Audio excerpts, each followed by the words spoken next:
Yeah, and we might as well get started, huh, Kelly? Yeah. All right, so we can just start with like some introductions real quick, just by the state team. I think most of you know us by now, but it's probably good just to do one more introduction here. But you guys know me. I'm Tom Volk. I'm part of the Behavioral Health Division, and my main role is to provide training and technical assistance for the AOD prevention contracts. And then I'll turn it over to Callie. My name is Callie Bauer, and I do the reimbursements and the reporting primarily for the AOD contracts. Tom calls it AOD. I like to go by the SAP block grant. That's the technical name of it. Same thing though. Yeah. Sometimes it's confusing with all the terminology we use, but yeah, if you ever wonder what we're trying to do, we're trying to confuse you guys, but that's, I don't know. I hope it's working. All right, Amy, if you want to introduce yourself. Yeah, hi, I'm Amy Lees. I oversee our SOAR grant, so I work with many of you on that side of things. And then we have Sarah from our team. Hello, I'm Sarah Kapp. I do a lot of different things, but one of the initiatives I oversee is our Parents Lead program throughout the state. Yeah, so it's good to have somebody on that, because that is a pretty big program, and we're working to enhance it, create more resources. We're going through a little bit of a rebranding with the Parents Lead too, if I'm not mistaken, right, Sarah? Yes. Hopefully within the next couple months, we'll provide you guys all with all the updated resources, doing some rebranding, different color schemes, some exciting stuff coming down the line, and then we're working on contracting out with updating our resources too. So awesome. All right, well, good. Okay, so we have 23 people that are part of the AOD prevention contracts, or the SAPD block grant contracts. So we want to keep these PowerPoints just kind of short and brief, 3 to 4 minutes. Just run us over like what you're working on, like what is your priority area, what is your one strategy that you're working on, and then just give us a little update of some of your activities that you're kind of implementing locally. That will get us on track for learning. Really, I use this opportunity to see what you guys are working on, so others can see what you guys are working on, and then learn from each other. If you guys want to take a deeper dive into something that somebody is doing, we can do that at a later time. So we know that many of you are working on these really good strategies, and you're getting a lot of momentum. And it's possible that we would want to maybe have a 30-minute conversation or meeting just like this to go over that in more detail if somebody wanted to. So if there's something that you see here today on these presentations, let me know, and we could schedule another one with a deeper dive. So just know that that's part of it. We don't have a whole lot of state updates to give you. That's why we didn't have it on the agenda. Just know that we're in, of course, all of you know that we're in legislative session. So we are starting to track bills. Bills are being introduced. I just saw one get introduced today about tobacco. They're doing the cigar bar thing again. So unfortunately, we'll have to be tracking that one. There's another one today where they want to dissolve the human service centers, and they want to put them in with what used to be county social services. So just know that we will be testifying on that one as well. But so we're getting pretty busy now. I was hoping for a quiet session, but it's already picking up. But anyway, side note. So we'll start today. Well, Callie, do you want to share like how they share their screen? Yeah. So I will share a copy of what the meeting looks like for me. Let me know if it doesn't look the same for you.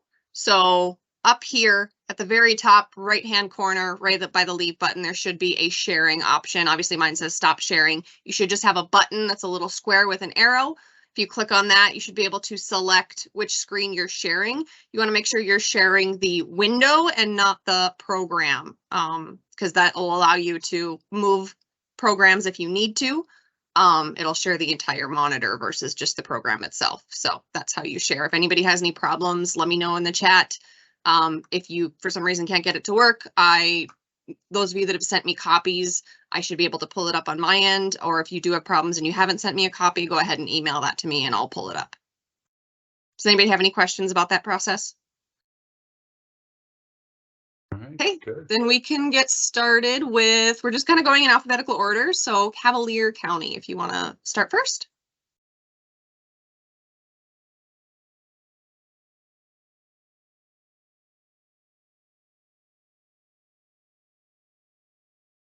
Are you not seeing my screen? Are you seeing my screen? Yep, we can see it.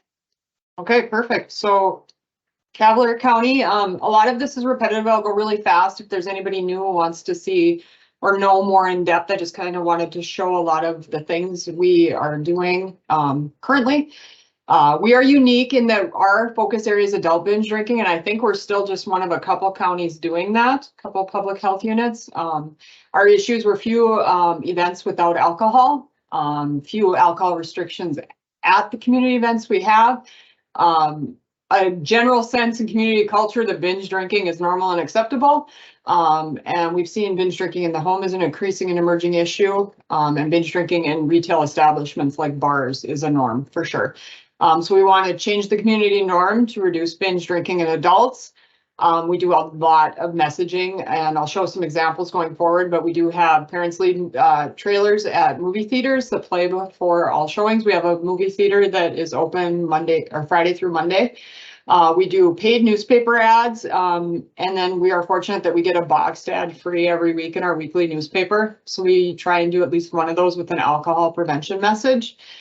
We do a quarterly newsletter that we have printed by a local publisher and inserted in our weekly newspaper. So everybody that subscribes to that paper gets a copy of our newsletter.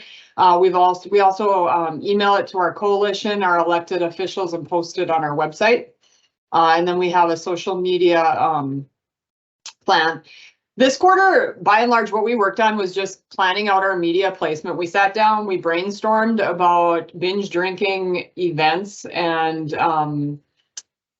dates that are associated with binge drinking, things like Thanksgiving, Christmas, Super Bowl, New Year's. We have a beer and bacon festival here where it's kind of like a pub crawl. St. Patrick's Day, Cinco de Mayo, just all those things that I bet you know culturally are associated with binge drinking. So we spent some time just kind of laying out what social media matches those events and what kind of placements we do. So we really were thinking strategically ahead for the whole year of what kind of media we were going to do in what areas. This is just an example of a page out of our December newsletter. Like I said, we have it printed and inserted, and kind of an assortment of messaging. We have been working hard to include alcohol, promoting alcohol-free events in that newsletter when we do it, and that's the sidebar.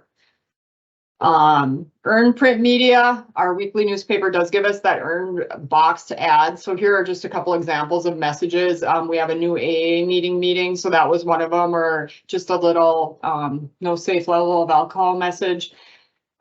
We're also very fortunate that we have a local radio station that has serves Canada and a tri-county area in North Dakota. We do paid radio ads with them, but then we also get a 45-second earned media ad that runs twice a day, every day. And we can change the message weekly. So we usually try and do one earned media message a month that's alcohol prevention too. So this is an example of one that we did over Christmas.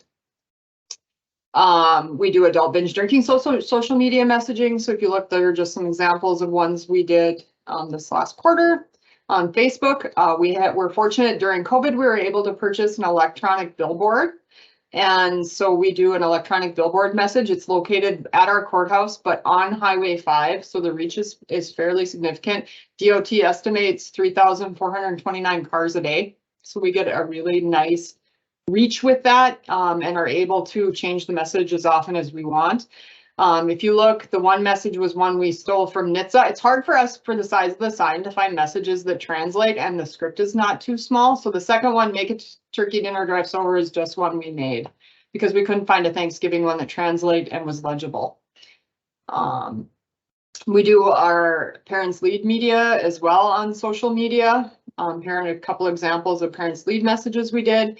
We're also fortunate that we have multiple community billboards, and the focus of those billboards was adults modeling responsible behavior. We feel that ties well in our adult binge drinking prevention. If adults are modeling healthy behavior, it's also reducing adult binge drinking, not just the youth focus of parents lead. So here's three examples. The one on the far left is the one at our American Legion baseball diamond, and obviously has a baseball focus.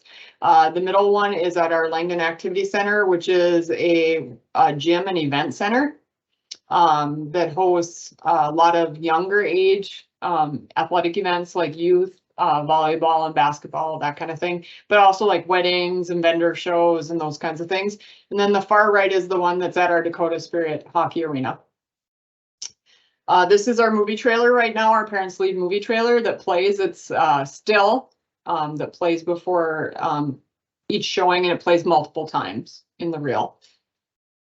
Responsible beverage server training. We partner for a long time with our sheriff's department to offer responsible beverage server training. We have offered online server training. It really hasn't gone well. We haven't really had any uptake in that.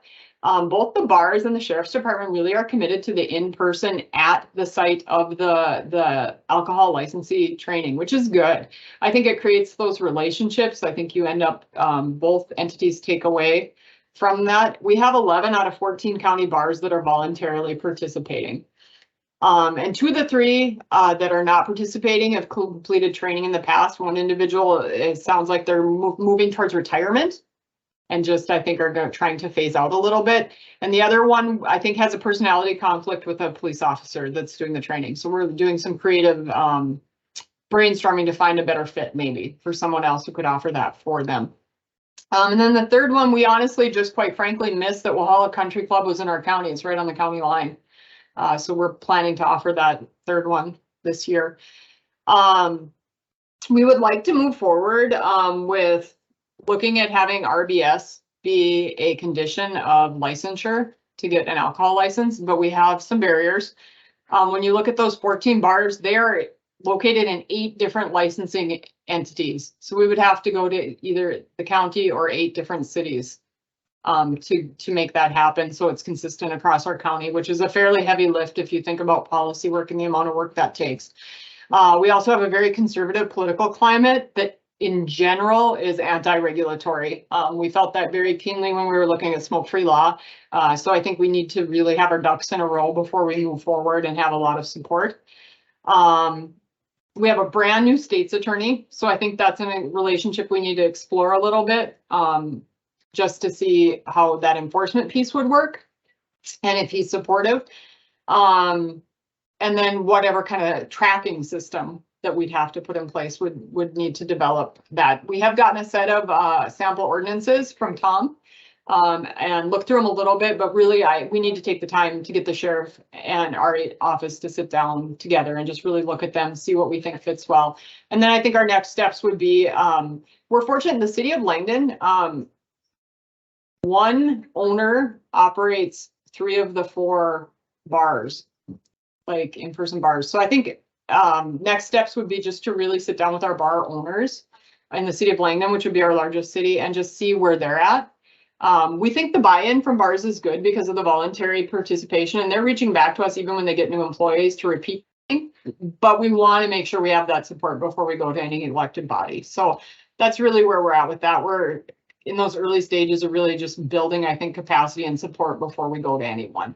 I want to make sure we have all that in place before we would go to an elected body, just because I think if you're not well prepared, the potential for failure is high. We're also fortunate we have a really active behavioral and mental health task force that's really grown over the last probably 3 years. It's a multi-topic, multi-substance use coalition for behavioral and mental health. We meet monthly, in-person, virtual, or hybrid. We started out in person, went virtual during COVID, and now we're at hybrid just because we have some regional partners that want to participate that can't get to the in-person meeting. And we really have a nice broad range of entities and participation that are listed there, from schools to youth to human and social services to behavioral health providers to the justice system. So that is really nice. I mentioned we have a newly elected state's attorney, and he, in our meetings since he was elected, has a real focus on recovery and looking at changing from more of a penalizing sentencing to a recovery type sentencing approach. So we're really hopeful with that relationship and where that'll go. At the end of our last grant year, we looked at our alcohol charges in Cavalier County, and unfortunately, in 2021, we saw a huge increase in drug and alcohol related charges, which was unfortunate. We had a little bit of worry that might happen post-COVID as people start going out and about more, that we would see that rebound effect, not unlike following Spanish flu, we had the roaring 20s. And and we were a little worried that would happen, and that seems to have played out. No, visiting with our clerk of court, the holiday season is usually a really, really high time in our county for domestic violence and alcohol-related charges, and it wasn't this year. So I don't know if we had just a little blip that went up that we're seeing on this, and it's going back down, but that was nice to hear. So I think our opportunities is we have high RBS voluntary participation, so I think that bodes well to move forward. But we do have a very conservative political climate. We have a lot of support from our community partners, including our sheriff's department, our new state's attorney. But we continue to have really high rates of binge drinking and alcohol related offenses. So that is, I think, mainly it. Does anybody have any questions for me? Well, very good. You're doing a lot, so keep it up. Yeah, changing those community norms is going to take time. So, but yeah, you're doing great. Okay. Okay, Central Valley. I feel like I had to follow up Steph last time too. And put some We're going to change it up next Shame. time. It's the alphabet thing, and I'm usually at the end because I'm a W. So in Cavalier County, I get to be the beginning. That's right. Okay. Can you see my screen? Yes. Okay, great. Let me turn that a little bit. Okay, so I am Shannon Klott. I am the grant coordinator here at Central Valley Health District. It's transcribing me right now. It's kind of distracting. I'll see if I can turn that off. No, it's okay. I just wasn't expecting it. It's been moving while I talk. So Central Valley Health, we are located in Jamestown. We also have an office in Gackle and Napoleon. So we are a 2-county health district. We cover Stutsman and Logan counties. And for this project, we're primarily working in Jamestown. And our population in the city is approximately 15,000 people. And so for our priority substance, it's youth underage drinking. We started our project with just primarily focusing on the city of Jamestown parking lots because we were seeing a significant increase in crime in our downtown parking lots, including sex, drugs, vandalization, and then as well as youth substance use. It was a very high area for high school kids to just leave high school and come hang out downtown and line their cars up and do illegal things. And so we started there. Then we shifted to the parks because, you know, if you hit one place hard, they're going to move someplace else. And so then we worked on our parks. And then now this year we're continuing to do work with our partners in the downtown area to keep our community safe. And so we primarily we're focusing with this project on physical design changes. And so, like I said before, in the downtown area and in our city parks, we installed security cameras. And so we had 6 parking lots that are having cameras. There's still one that's waiting to get a camera up just based on construction. The way the cameras work, they ping off each other and there's construction in one area, so it can't ping to go to that last parking lot. And so there's 6 parking lots that'll have cameras and then 3 city parks. And so it's been a really good partnership with our law enforcement. And then we also are working with them to increase patrols in those problem areas. So when it comes to our planned activities, this is what we originally had in our logic model. And so you can see there we installed cameras, and then we've actually met our short-term goals of decreasing calls for service in the downtown parking lots. It was actually incredible. We went from having over 100 calls for service in 2020 to last year there was only 4.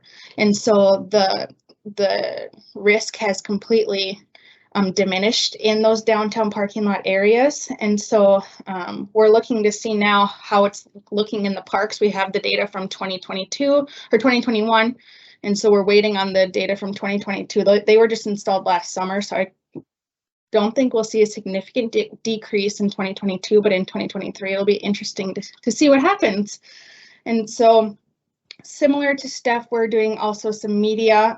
It was fun to see that we had reached over 50,000 people on social media with some of our prevention messages throughout the last year.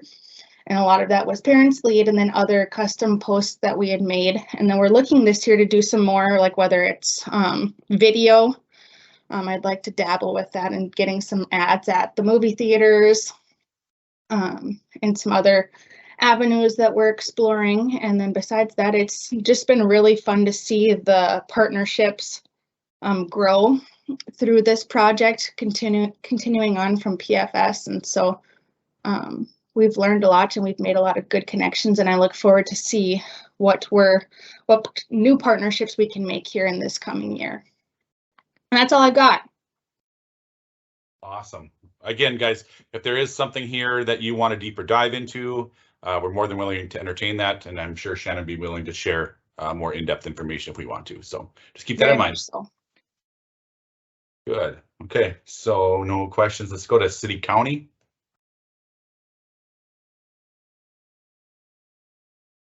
F1.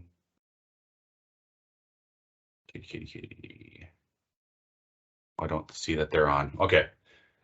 So next would be Custer Health, and I believe Janine couldn't be here, so Callie's going to share the presentation real quick with you guys.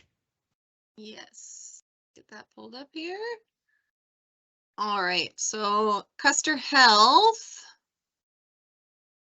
is going to be this location here. Looks like they were focusing on underage drinking with the variable of high social access of alcohol. Their local condition is basically youth sneaking alcohol from home or from a friend's home, so obtaining it that way.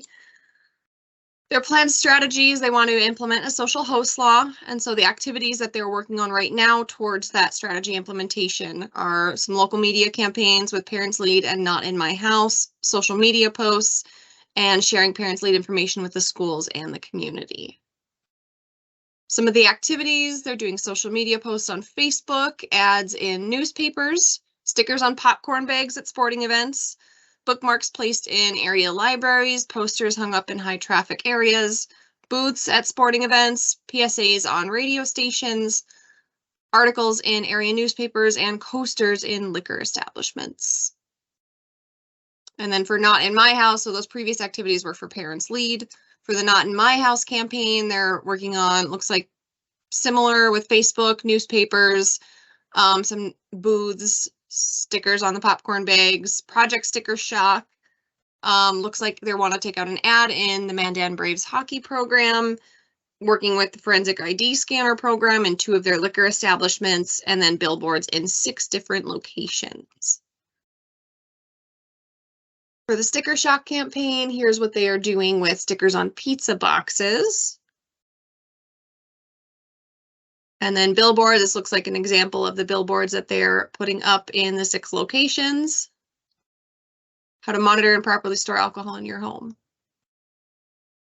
And then they have the upcoming events, a couple alternative activities for after grad parties in Linton and Mandan, the billboards, responsible beverage server training, articles in newspapers, ads on radio stations, edutainment, living local, running on the TV in the lobby of the Mandan office, participation in coalition meetings, and coffee sleeves in area coffee shops.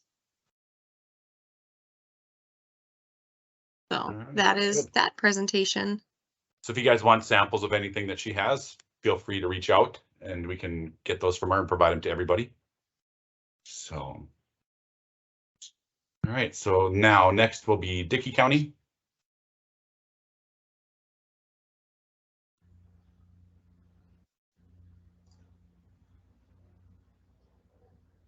Awesome, I can see your presentation, Abby.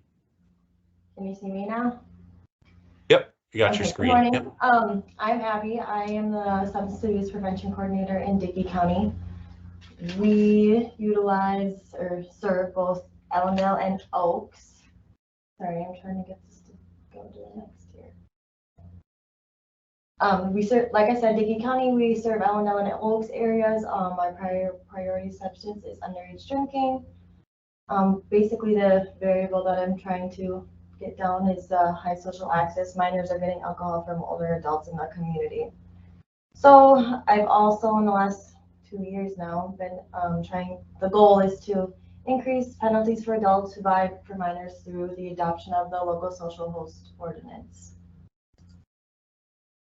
Just some of the programs and strategies that I try to push. Parents Lead, obviously, we obviously do puberty talk, so within the nurses in my schools, I go and utilize the puberty bags. I put stickers on those like a popcorn bag, the same popcorn bags that I use for the concession stands in the schools, so that it's all consistent messaging. And then that's also an opportunity to talk to those younger age kids, 4th, 5th, and 6th, just about, you know, what they have to be aware of in the upcoming years in regards to alcohol and all of that good stuff. And then I also utilize radio ads, communicate with also the school newsletter of both schools.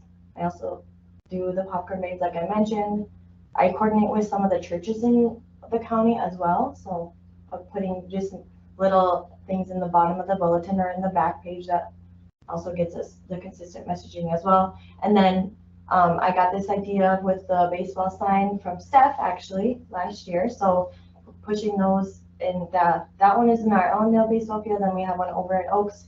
Also, Oaks has the same thing with their football field. So kind of, even though it is baseball, it kind of correlates with all the same stuff. So, and then I also push the program Hidden in Plain Sight, which a lot of us do know what that is.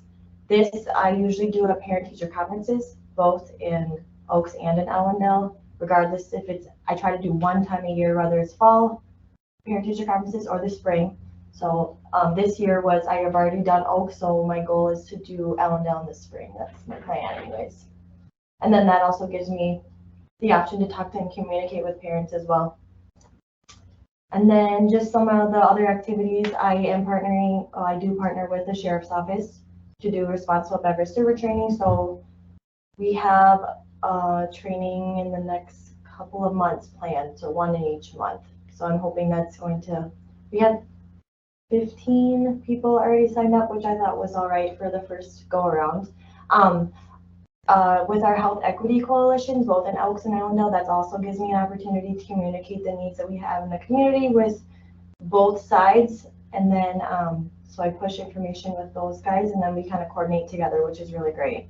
And then I also coordinate our health checks program in our health district. So that also gives me the opportunity to talk to youth and parents, and if they have any questions, and helping them push them in the right direction. And then I work with the STAD chapters in both schools and student councils.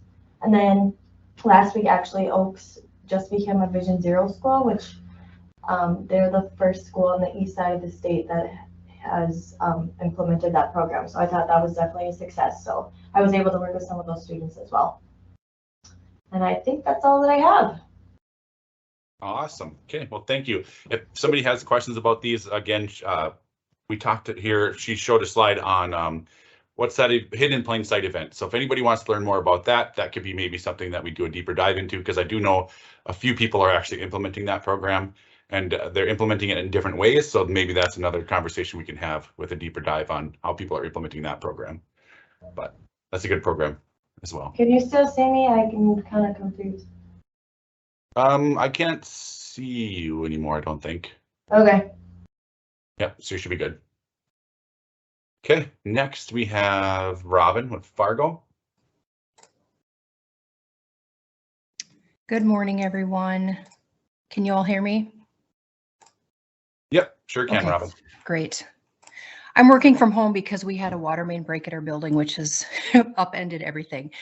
So in the interest of time, I'm going to just roll on through here. We have a partial implementation grant for just several $1,000s at Fargo Cass Public Health, so we're not doing a whole lot. What we are doing is some information dissemination through social media posts. We've been using a lot of resources from Rethinking Drinking. I've got the website down there. There's a ton of tools on there. Some of the tools include different types of calculators. There's 5 there that you can see. They also have worksheets on a bunch of different things. They've also have a whole bunch of information if people are thinking about change, including strategies for cutting down, support for quitting, everything. There's links to a lot of different resources. So here's an example of a couple of the posts that we've done talking about drink size, how many drinks are in your cocktail. Here is a tracker for people that want to maybe cut down on how to, they can identify different patterns, and it leads to a link to that tracker. Here's a drink analyzer that talks about identifying the causes and consequences of alcohol use with a link for that drink analyzer. And then, like I said, there's a lot of information on if people want to cut down or if they want to quit. And I have a link there that leads to that information on that same website.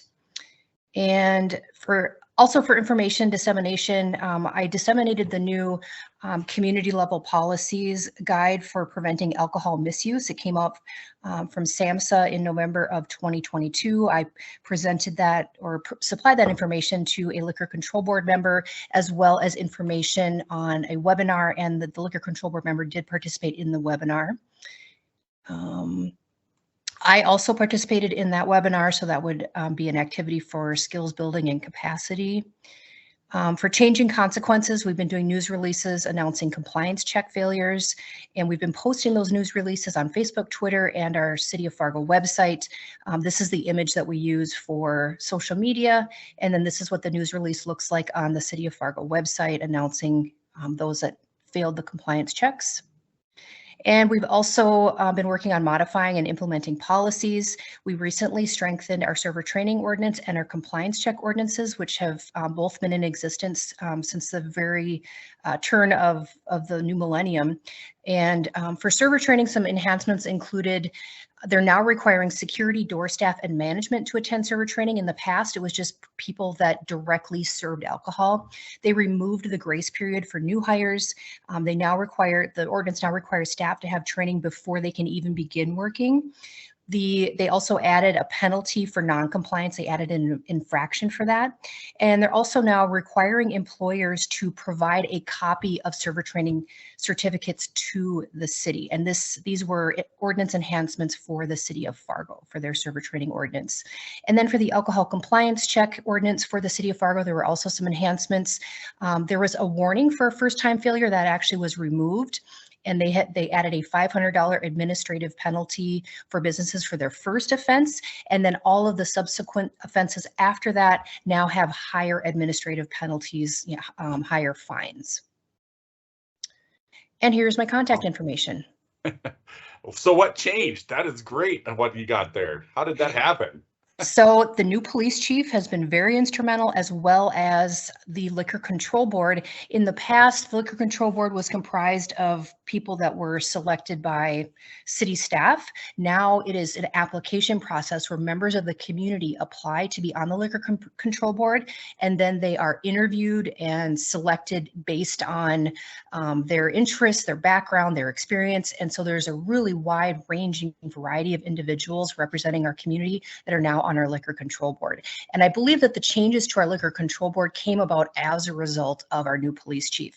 He came from Wisconsin, so he had no North Dakota ties, and that obviously was very instrumental in getting those changes, because we had someone come from the outside in, and that really has been great for the political climate for getting more improvements in alcohol policy. That is amazing. Yeah, that's the way those control boards are supposed to be run. Like, it's not supposed to be the people that are invested in alcohol businesses like it used to be. So that's great, Robin. Awesome. Thank you. So, all right. So next will be First District.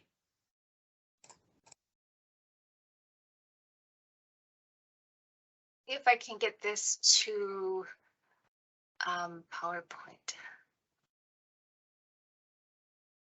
Yeah, a lot of time, like, you're just trying to share a screen, right? Yes. Yeah, and then you just have to pick the window. See if you can just pick which screen you want to share. Oh, I see. Okay. See if it works. And if you share the wrong one, we'll just let you know. Oh, No okay, big deal. window. Okay, got There you it. Got go. it. Sorry, I should have practiced before. No, you're good. You're good. Okay. It just takes. Can There you you go. see it? Something's happening. Can everybody see it? Yep, we can see it. Okay, perfect. I guess I didn't have my name in here. So I'm Holly Breckus with First District Health Unit. We've had a grant before, but it had been a couple years since we had it. So we did the logic model again, and what we came up with. Oh, sorry. Here's our service area. We serve 7 counties, so we have a pretty large geographical area that we serve. We're priority subject was underage drinking. we're focusing on the retailer access, and we're going to be working with youth accessing alcohol with fake IDs. It kind of came to us from one of our liquor license holders came to us and said, what do we do about all these fake IDs? So that's how we kind of decided on this topic this time. So our strategy is for retailers to adopt policies on mandatory ID training and promote forensic scanners. I'm trying to figure out how to. So we started with providing information. We have mandatory RBS training, but it's in our food code. So it's kind of different than a lot of other places, and it's worked, you know, well for us in the past. However, there was this thing called COVID that kind of derailed all of that because, you know, sorry, hold on. Restaurants were shut down, you know, and our inspectors kind of were a little bit lax with training and things like that. So what we found starting up this grant again was that all this work that we had done with getting all these servers trained had kind of went by the wayside.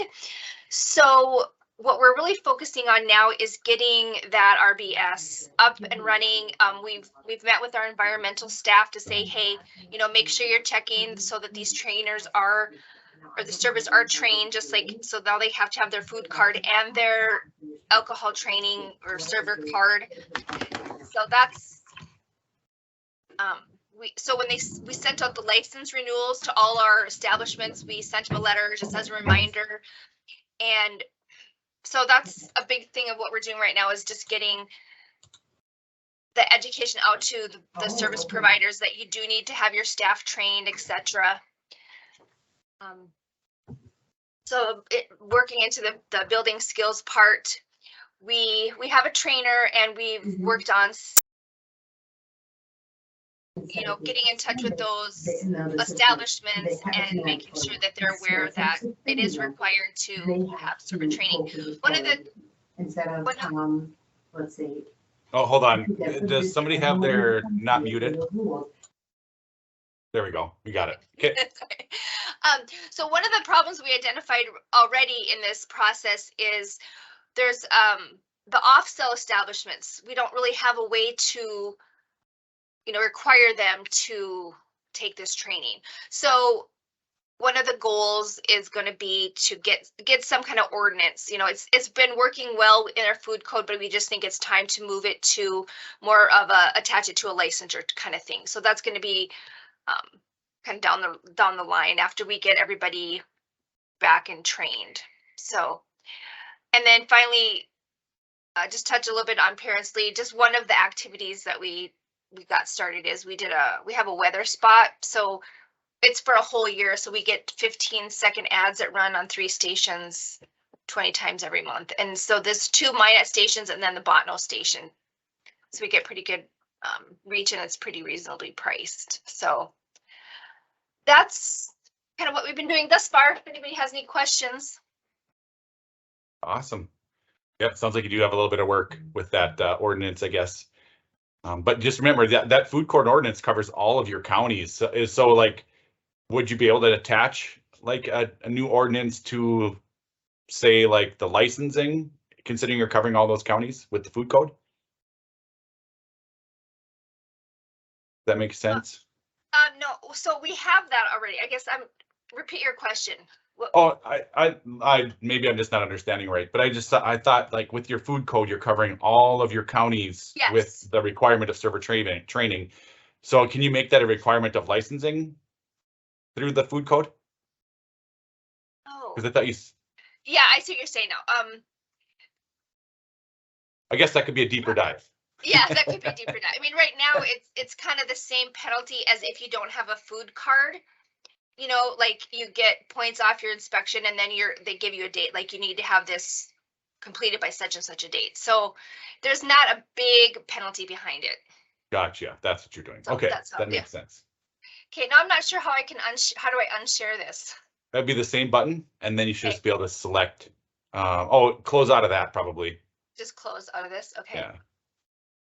And then you should see a button in the upper corner. There you go. All right. Is it In gone? the upper corner should, yeah, we can just go to the next person, and when they share it, it should automatically kick you out. Okay, good. So, yeah, so then Foster County would be next. Hi, let me share my screen here. Okay. Okay. Hi, I'm Robin Simonson out of Foster County. Okay, we'll just leave it as it is. So Foster County is made up of 4 towns. We have McHenry, Glenfield, Grace City, and Carrington. We are a single district or single county department, excuse me, and we have 2 school districts within our county. Let's see, there we go. So we are continuing this year with underage drinking as our priority substance. And local conditions being failure to consider alcohol a drug by adults in the community, failure of adults to understand the long-term effects of alcohol use for youth, and to speak with youth about dangers associated with alcohol use. We have changed and kind of narrowed down our environmental strategy this year. We're focusing on implementing internal policy change in the school setting to include substance use prevention curriculum.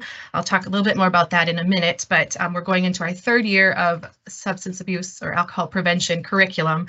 And we have some new school administration in both school districts, so that's promising this year. So far this year, we've focused quite a bit on information dissemination using lots of the parents' lead materials that others have mentioned as well. So we're having these present in the school districts and around the towns. Table tents have been a good uptake, I guess, as far as going to sporting events and restaurants in the area. We've got stickers on popcorn bags, and we're trying to use some of our youth survey, our YRBS data, so and highlighting the good with some of those. So those have been good things. We also had a big Parents Lead Family Bingo Challenge that started with our parent-teacher conferences and right around Halloween time.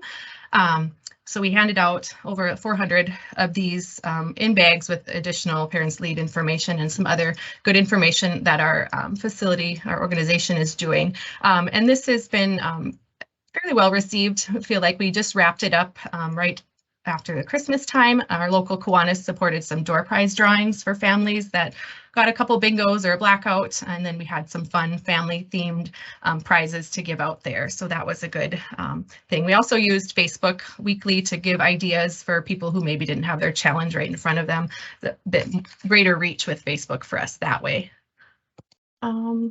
Also a bit related to information dissemination.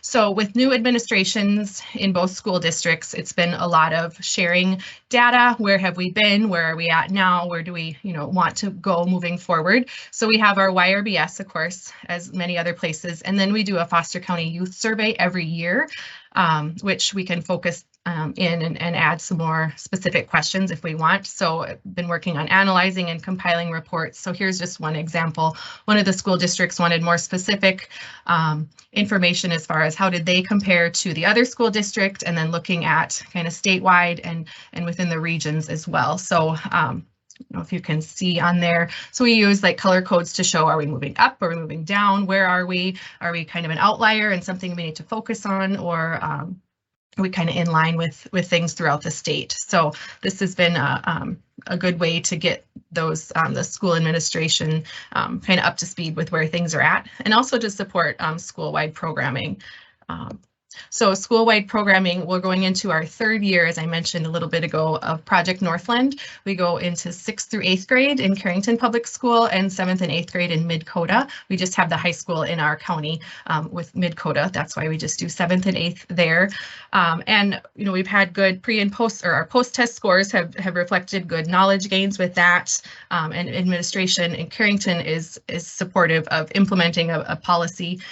So that's promising there, and just kind of showing support and also working on how do we involve students more with getting this information out. So we're moving more towards Instagram now.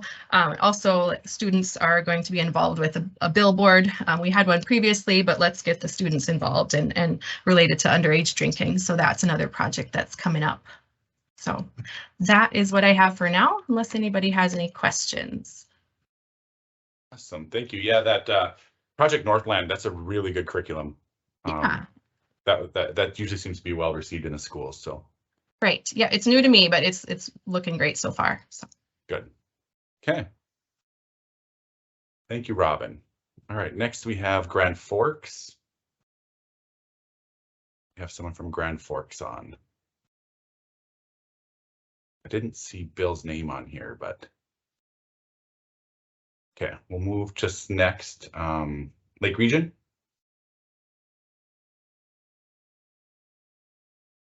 Thought I saw Lake Region here. Do we have someone from Lake Region on?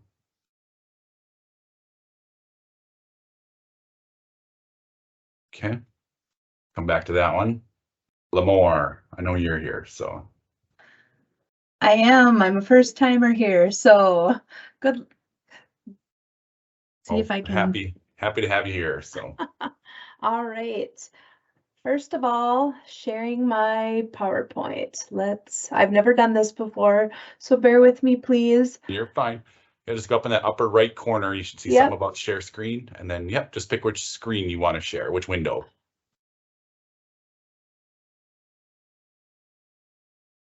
Should come through, and if not, we could always share it, and you can just run through it on our computer. If it doesn't work.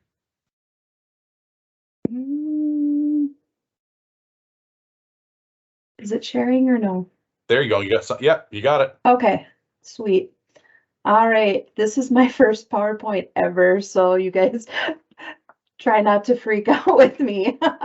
Anyway, okay, so what we have been working on, you guys are all familiar with Parents Lead. We've done some poster hanging, trick-or-treat bags with Parents Lead information, Facebook posts. Obviously, many people utilize that. We ordered keychains of staying above the influence, had information talked about during halftime of volleyball games and football games, and then also handed out those keychains to the junior high players. Bookmarks were sent to 4 school libraries in our county, and then we also utilized Small Business Saturday.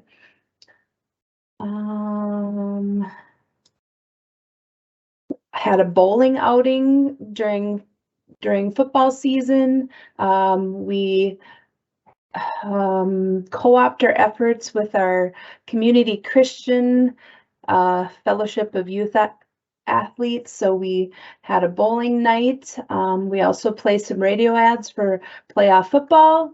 And then we also did some above the influence bags, and we targeted mostly 4th, 5th, and 6th graders. And just information for them. And we kind of tied that into Halloween as well. Building capacity skills, just some webinars we took part in. Our bowling outing, just to show a little bit more. Trying to interact with the kids as much as we can. Nothing with reducing barriers at this time, and I probably could have left some of these out, but just to show you that we still have a lot of work to do. We had Santa Claus night at the mall, and we did some above the influence, did a lot of handouts, just interacted with the kids a lot. Even some adults, we just did a variety of many different games and taking pictures and whatnot. Jess and I attended a couple seminars, and we got a little crazy. That's about all for me for my first time. I don't know that you had many new ideas, but I just appreciate the grace that I've been given for trying to learn new. Well, you did great. So don't worry about that. You did great. Thank you. And then hopefully these are beneficial, because there are some people here that have been in prevention for almost as long as I have, if not longer. So they will definitely have some things that they can share if you ever need to. So the biggest thing is all the information that comes at you, and trying to go through it all and trying to figure out what is the best when there's so much coming at you to get out to people? And you want to get it all out there, but how do you prioritize that? I guess that's my biggest stressor right now. That's right. The other one that you'll run into is this saying no. You're going to have to say no sometimes, but that's difficult, and yeah, you'll get there. Okay, thank you for your time. Good. Thank you, Chris. Now, do I have to close out of here somehow? I don't think so. I think if Nelson Griggs is on, once they start sharing, it'll automatically kick you off Okay, thank the you. screen. Yep. So Nelson Griggs. There we go. Can you see my screen? You sure can. Perfect. I'm just going to leave it here if you guys can see it. So, and just so you know, Tom has given me 10 years to learn all this, so you got plenty of years to get it all. So anyways, we're focusing on underage drinking. Our intervention is community norms. Our local condition is social availability, and our environmental change is restriction at community events. So what we're currently doing is we're providing a lot of information just like the rest of you. So we're providing that into the schools. We usually hang up 10 different flyers and posters into the community. We're doing newspaper ads, and that's what you see on the side there. That was one of our newspaper ads that we ran. We're also doing at least 8 social media posts a month. And also we just started a wellness coalition. So our first meeting was in August, and we're having another meeting here in January. So it's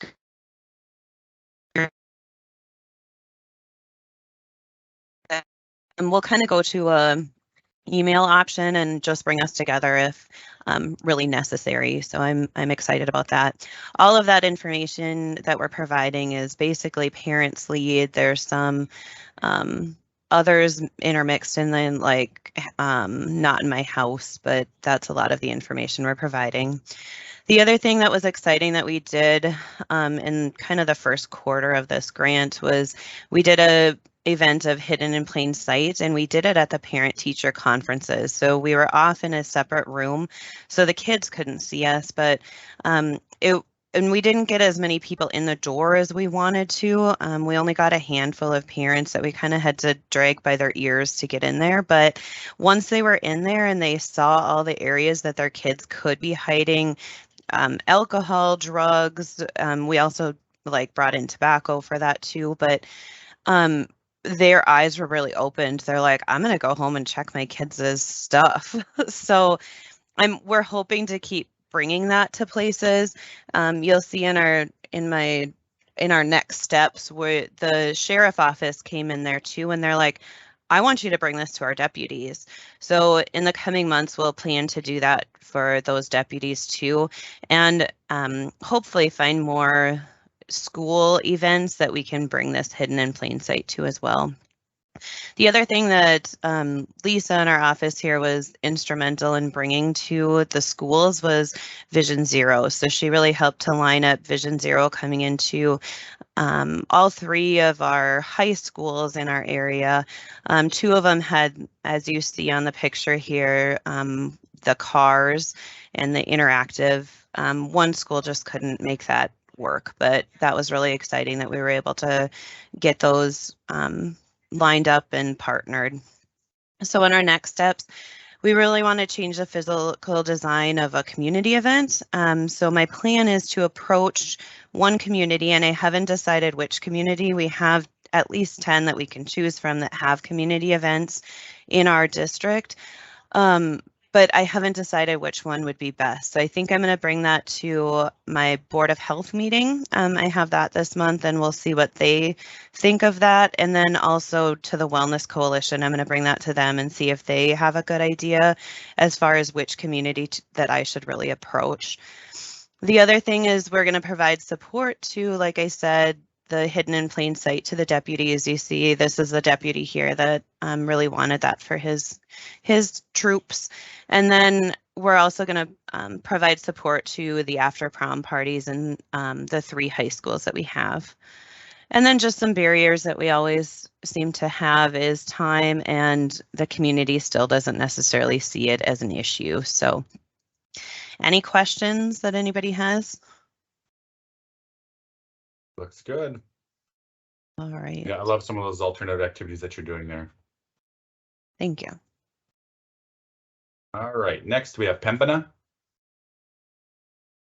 Oh my gosh. Can you hear me? Yep. Okay. I sent mine to Callie if she could pull it up. I do not have that share screen button, so. Yes, I can do that here. Cross, Sanford. All right. District and Chicks and Sanford. Pembina. Those are the main ones right now. All right. Okay, so I am new to public health. I just started in November, and so this is my first presentation as well. But that is the area we cover in that little corner.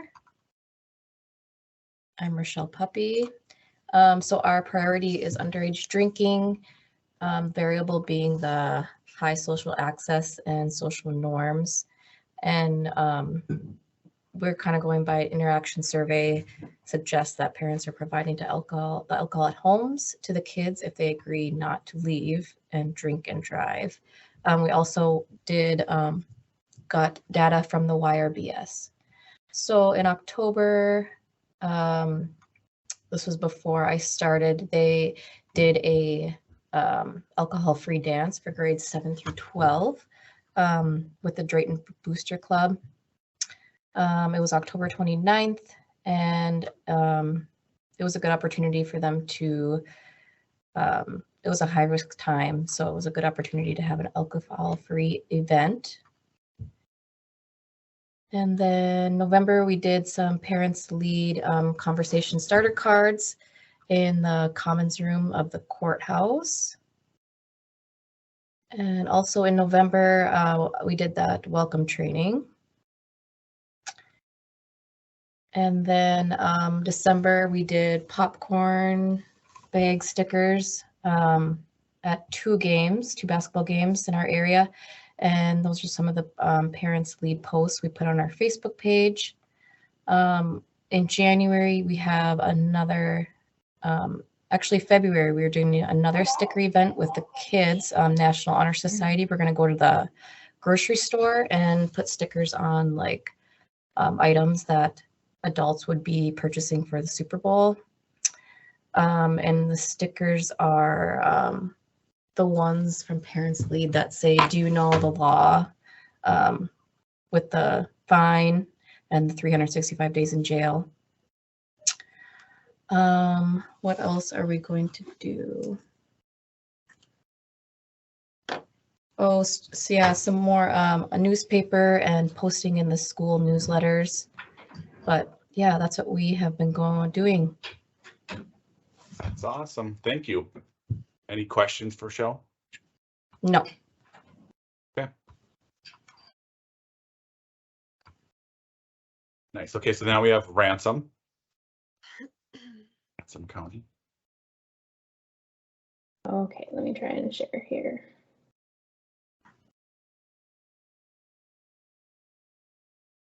Are you guys able to see that? Yes, yep, we can see it. Perfect. So I'm Vanessa Bager. I'm working for Ransom and Sargent County health departments. Let's see if I can just switch. Okay, so our priority substance is underage drinking. We're trying to get information out about the social host access and to change the social norms. Our local condition is youth in the community have access to alcohol from friends who are over age, and they're providing alcohol to them. And our strategy is to educate about the social host laws and prevent by providing alternative events. So this past quarter per se, we've been providing information and disseminating information through flyers in high traffic areas in our community, social media posts.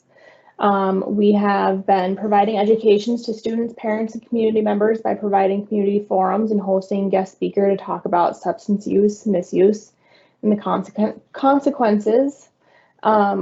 We had Tony Hoffman, as you can see, this is our flyer that we printed. He came to one Sargent County school. All three school districts came to that presentation, And then in Lisbon, which is Ransom County, we had a community forum and had him at the local opera house there to speak to the public. We published this advertisement in the local newspaper, social media, hung up flyers at high traffic areas throughout the community, and we did a mass mailing, and it was sent to all residential and commercial addresses for Sargent and Ransom. So we are planning to, or we have attended multiple webinar trainings, as well as attended a mental health conference to further our education. This is my first year doing this grant, so as many webinars as we can try and attend, we do.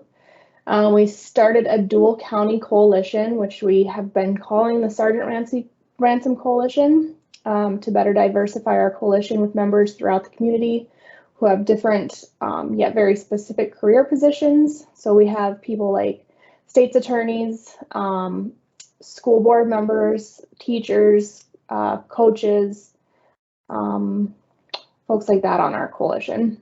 We plan on hosting a tubing night for all events, or for all ages to attend. This is going to be free for everyone to attend.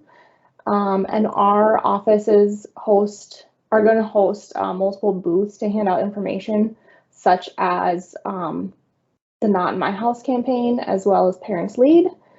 And we're going to hand out information at those booths as well. We will also be giving away door prizes with the Not in My House logo on them. Instead of radio ads, we decided to purchase banners to hang on the back of the ski lift, which is up and running now this year at Fort Ransom in Ransom County. So we have one banner that's going to be Not in My House, and then one banner that's going to be Parents Lead. Our office is also going to be attending the CADCA training at the end of January in DC.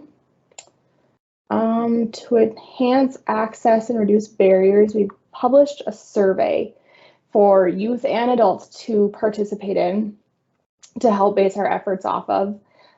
This survey has been distributed throughout the community via social media, as well as working with the schools to have their students complete this survey during school hours. And we're also having faculty do it as well. And one of the survey questions is like age related, so we can see who all is completing it. And then I think that's it. Good, thank you. Yeah, I love the local advertising. I think that's really good. And we're willing to work with you guys if you have something local that you want to do for advertising, like the things on the back of the seats on the chairlift and things like that. Banners, yeah, we'd absolutely work with you to determine what that reimbursement could look like. So keep that in mind. I'm excited. I'll take a picture when we get those up. That'll be awesome.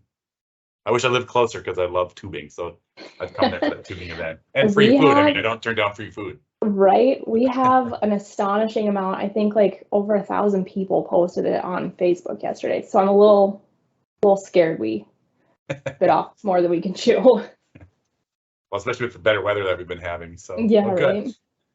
I don't know how to end sharing this. Oh, that's fine. When Southwestern shares, it'll automatically bump you off, or it's just pretty much, there you go. There you found the button. Perfect. Okay. So do we have someone from Southwest here? Southwestern. I think we skipped a couple, Tom. Oh yeah, sorry, Richland County. Yeah, that's what I was going to say. Richland County. Sorry, Karen. Yeah. All right. Highlighted Sargent County because she was covering both, and then I skipped. So That's okay.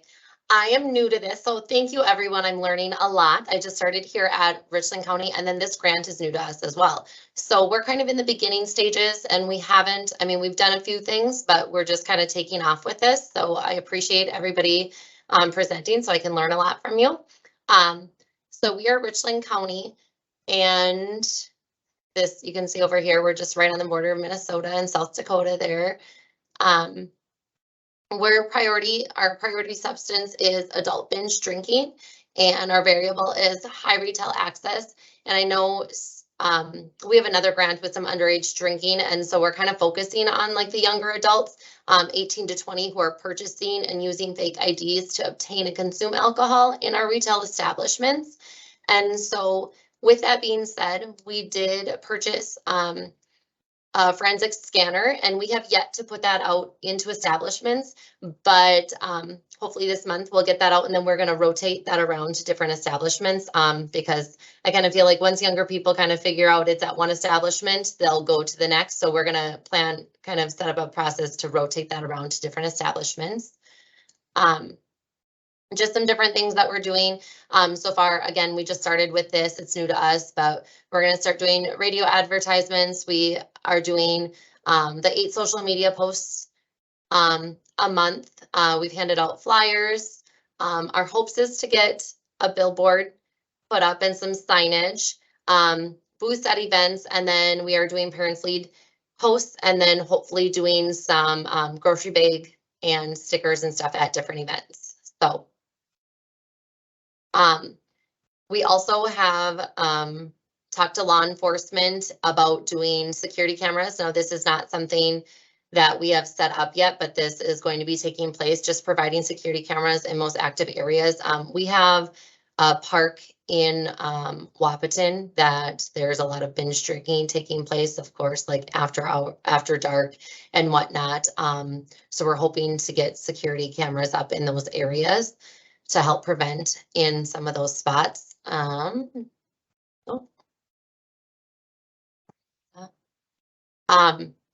Just some changing consequences, hoping that law enforcement can kind of implement some procedures to do bar walkthroughs and stuff, looking for over intoxication, because we live in an area where there's a lot of binge drinking and it's kind of a social norm here. And then this is last, and this is ideally getting some community events that are alcohol free, because even benefits, things like that, lots of alcohol intake and binge drinking in this area. And then ideally too, ordinance requiring alcohol server training. And then we also, I work a little bit on the SOAR grant, kind of doing some of that alcohol server training with Narcan training, kind of teaming up with both of those. So thank you. That's all I have today. And thank you to everyone again. I'm learning a lot from you and getting some really great ideas. And Steph, I am definitely going to have to reach out to you on the binge drinking. You have so many great ideas. So thank you. Awesome. Thank you. Yeah, I was really hoping to see some state legislation on required mandatory server training, but I haven't seen it yet. So I was really hoping that this would be the year it comes up again. But all right, good work. Okay, so roulette. Jody, if you want to share your screen.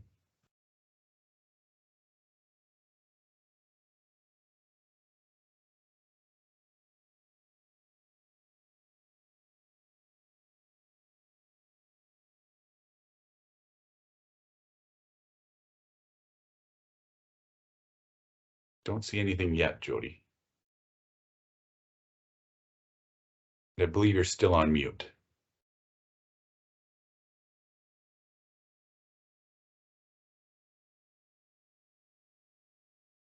There we go. Is my screen up? Yep, we got your screen. It We have kinda your like- desktop window. It froze for a bit, so I'm not sure what happened. Yep, it's I showing couldn't up now. even click. Okay. So I'm Rolette County Public Health District. Can you hear me? Yep, we can hear you. You want to just make your screen full size? Like just hit your, This one? no, go up to your, we're seeing your entire desktop. Uh-oh. With the window pulled up. So even if you just make it just large, there you go. Is that better? Yep, that's better. Okay, so our prevention team consists of myself as the coordinator, Barb Friedland as the administrator, and then Janelle Carnahan as our business. Our coalition is the Rolette County Wellness Coalition. This has been pretty much in existence since before I've even started. We kind of lost some, gained some, kind of worked both ways through COVID, kind of lost a few members, but then gained others through doing things virtually now. We have a lot of different entities that have participated. Some roles have changed. I listed just a couple there: hospital, clinic, school. I've gained some tribal members, but there's lots more to it that I just didn't list there. We have like NDSU extension, things like that. And then, so our coalition mission is to promote healthy lifestyles for the people of Rolette County, and our vision is to foster a healthy community. In addition to this coalition, I am also the president of our Kiwanis group, which has been a great avenue for gaining support and for connecting with youth as well. So I just wanted to mention that as well. The communities that we serve within Rolette County is Rolla, Dunseith, Rolette, and St. John communities. And then also we kind of surround the Turtle Mountain Band of Chippewa Reservation. And so I know a lot of times they have their own funding, but just with my connections, and I'm also a resident there, it's just been kind of nice to have the collaboration moving forward and being able to provide for both. We are located in the very north central portion of North Dakota, so we're about 210 miles or so away from Bismarck, 10 miles from the Canadian border. Our population that we serve is about 13,000, so we are roughly around the 10th or 11th largest county by population with the smallest square miles, I guess. Most of our population that we serve is about 78 to 80% Native Americans. So this is kind of my logic model spread out. Our local condition, our focus is the underage alcohol use, and someone's providing the youth with alcohol, whether that be an older buyer or friend or parent. Long-term outcomes is basically to decrease the concern for youth alcohol use and abuse within our community. And then you can see what our goals are there and stuff. Some of the ways that we're trying to focus on that is through using the RBST and then eventually the social host liability law. So kind of the same as others. Some of these pictures that I have on here are a little bit old, but we'll continue with the same kind of efforts utilizing the Not in My House campaign, the Parents Lead, Fill with Care, Speak Volume, North Dakota Tip. We've also used the Be a Parent prevention campaigns and basically done this through all of what everybody else has reported on, which radio, newspaper, social media, movie theaters, brochures, stickers. We also use our Health Tracks program. We've done Parade of Lights. One thing that's been, we also have a digital marquee outside of our building. And we've gone into like the schools for family nights and different things. And I've also done kind of the hidden in plain sight and just find other booth activities and things like that. We just recently in October hosted a Boot to the Flu event at our facility here, inviting kids to come in with costume to not only get caught up on vaccines and stuff like that, but we also played games and had a lot of like the prevention materials set up in the back for them to see and be provided through bags and things like that. One thing that's been real good for us is our mobile unit. So we are kind of expanding our services into other communities other than just Rolla. And so just being able to share resources and things like that as we're out in the community set up at this mobile unit, people, it kind of works as like a big billboard. Once they see us, they're pulling up to see what's going on, what we have to offer, whether that be vaccines or prevention materials. So a little bit of more of our implementation efforts include the RBST. So we've promoted it to be in person and online.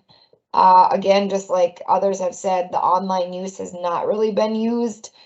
We were doing good when we had like the PFS funding kind of back that far as to getting people to participate in the training, but it's kind of like been dwindling. I recently had gone out and provided all of our retailers with information on it and stuff again, because now we're starting to get new ownerships in some of these local retailers and things like that. So I think it's just going to have to be continuous effort of trying to reach out to them and letting people know what it is again and that kind of stuff. I have gone to our county commissioners. That was a while back, and basically I missed the deadline with them. They had already done the renewal license, and so didn't want to have to go back and do like the just the process of opening it up to questions and all that stuff again and whatever. So I'm gonna have to speak with them again, find out when the renewal is again, and then go from there. And try, because they were all in support of requiring it. I just missed the deadline. So some things that we continue to do to enhance our capacity and stuff is just continuing education, continuing to participate in trainings. I did a survey at the schools, at one school, and I want to expand that to our other schools before I collect any of the data on it.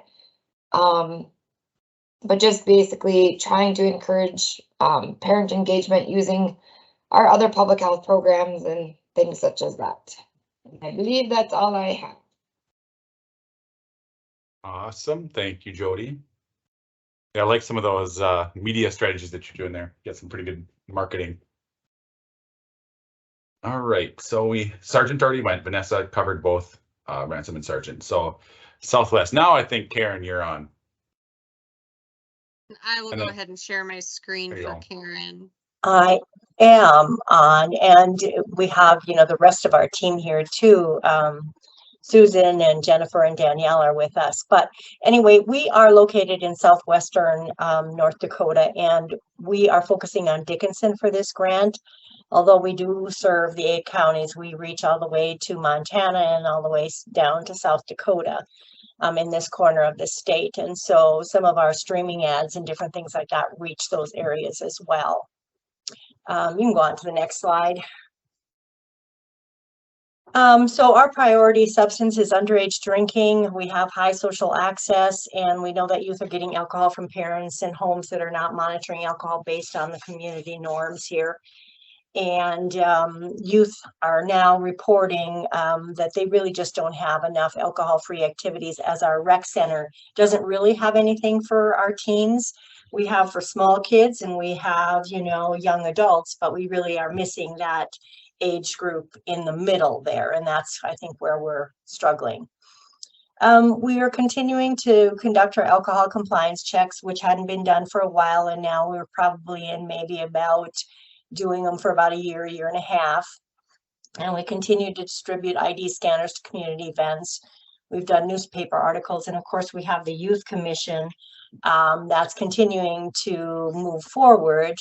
It still is in its very new stages, and so it's really having some challenges because the city administrator, who really was a big supporter of the Youth Commission, he left, and so it's been taken over now. And actually there's a former city commissioner who is actually volunteering and trying to help the Youth Commission get moving. And so we're hoping to get the youth more involved in community, basically just kind of getting their, sorry about that, getting their input into what, the community needs and what they could do to help change community things regarding drinking, but also about how do you keep youth in your community and, do some of those things as well. Let's see if we can go, yeah. And so we've been doing a lot of distributing of parent lead information. You can see all of that on the screen. One of the things I do want to mention is we did a community health needs assessment, and there's really some momentum going forward and looking at opening an addiction treatment facility in Dickinson, as well as the hospital looking into maybe providing an inpatient psych unit. And so we're hoping that that will, increase some awareness in the community about how many problems there really are. And that really was identified in the community health needs assessment, but it's amazing to me at the number of people who still don't think there's a problem. I mean, we have people in high positions in the community that don't think we have a homeless problem, so there's just a whole lot of things that need a lot of education and a lot of things going. And then, of course, with CHINs coming out, with children in need of services, there's going to be a whole lot of change too, as far as how that works. And we thought we had a good thing going between juvenile court and, some of the programs in the community, but now that's going to be kind of changed, in the dynamic. And so we're trying to be involved in all of those kinds of things as well, so that we can kind of keep our finger on the pulse of what's happening in the community. One of the most successful things we have had is our banner ads and our streaming ads. We connected it to the KQCD weather app because we know people check weather, you know, in the summer, you know, for storms and in the winter for things. And so this is kind of what we had used, and we kind of update this periodically, but we did find a really good thing about, is substance use a part of normal teen behavior? And then there's a link, it connects them over to, you know, more information about why kids drink and, you know, what things can be done and that has been really big in numbers of impressions and as well as clicks, you know, through that. So we're going to continue doing that, and they're really good to work with. They're willing to pretty much do whatever we ask them to do. So I think that's kind of it. that weather app idea, that's a pretty good idea, especially with the storms that we've been having this year already. Yes. Yeah, it's worked really well. And so, yeah, and it gets you, you know, it sends you alerts. So then when you click on the screen for the alert, then you get our public health logo, and then you'll see the stream or the ad, the banner ad that's on there, and then you can click onto it. So great idea. Yeah, and then if you guys haven't thought about the idea of a youth commission or a youth group or youth task force, they can be very powerful in the community for changing policies and things like that. Mhm. Your local leaders listen to the kids a lot, and I know that other communities have used them in the past to help with policy change. So something to consider. I mean, with a good group, you can do a lot. So very, very difficult to maintain, though. I will say, like, Karen's issues are not new to youth groups. It's hard to maintain that participation. So, but good work. Okay, so next we have Steele County. There's someone from Steele. See anybody on? Okay, Towner. I'm here. Yep, that's okay. Okay, good morning. Morning, Annie. Great.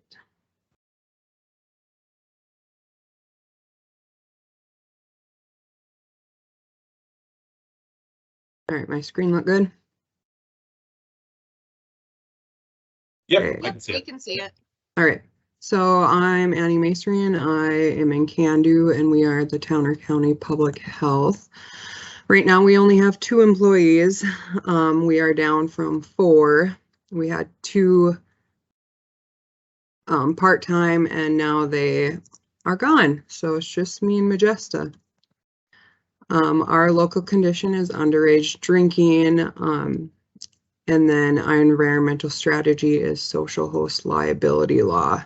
And I'm still in the progress of even doing anything with that. My sheriff here is kind of not very ambitious, and the city, they kind of back whatever he says. So I'm not getting too far with that still. So that's very discouraging, but activities that I have implemented so far for information dissemination, sorry, Facebook posts and not my house information. We do newspaper ads every month. Make sure that posters are up in different locations, flyers are available. We've hand out brochures whenever we can.